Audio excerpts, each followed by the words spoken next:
Fusion micro finance के IPO की बात करते हैं। आईपीओ आज से 4 नवंबर तक खुला रहेगा। आईपीओ को लेकर खास बातचीत करने के लिए हमारे साथ कंपनी के एमडी और सीईओ देवेश सचदेव जुड़ गए हैं।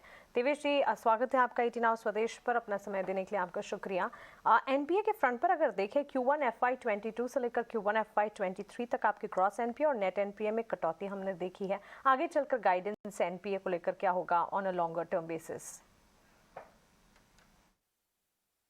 अगर आप हमारा एनपीए या क्रेडिट लॉस देखेंगे पिछले 10-12 साल में, अगर आप आउटलायर इवेंट्स जो 2016 में या जो कोविड का अगर आप निकाल दें, तो हमारा क्रेडिट लॉस 1% से कम ही रहा है।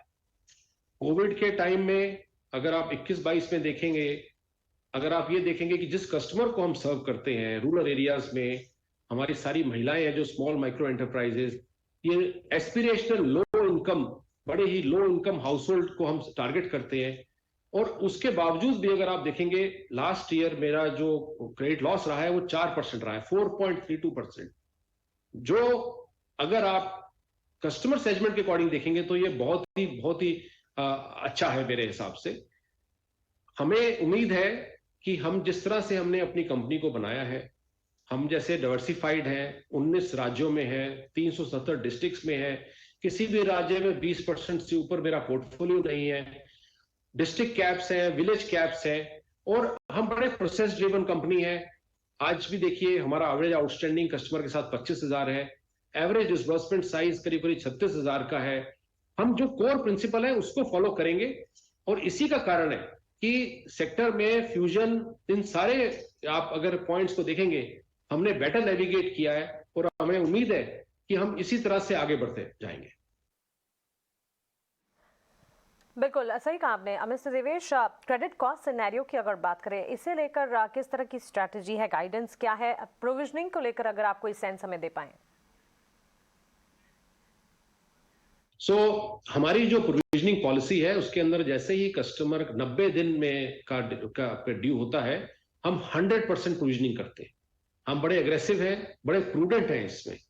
और ओवर द इयर्स ऑल्सो, जब कोविड भी हुआ, हमने फ्रंट लोड किया प्रोविजनिंग को, रादर देन वेट करने के। हमने पिछले 2 साल में पूरा फ्रंट लोड किया, इसीलिए आगे कोई सरप्राइज नहीं है। इसीलिए अगर आप हमारा Q1 में देखेंगे, हमने 75 करोड़ का प्रॉफिट दिया है। प्रोविजनिंग बहुत कम करनी पड़ी है, बिकॉज जो प्रोविजनिंग हमने 2 साल पहले 2 साल में करी है वो आगे यूज होगी, इस साल में इतनी प्रोविजनिंग नहीं होगी।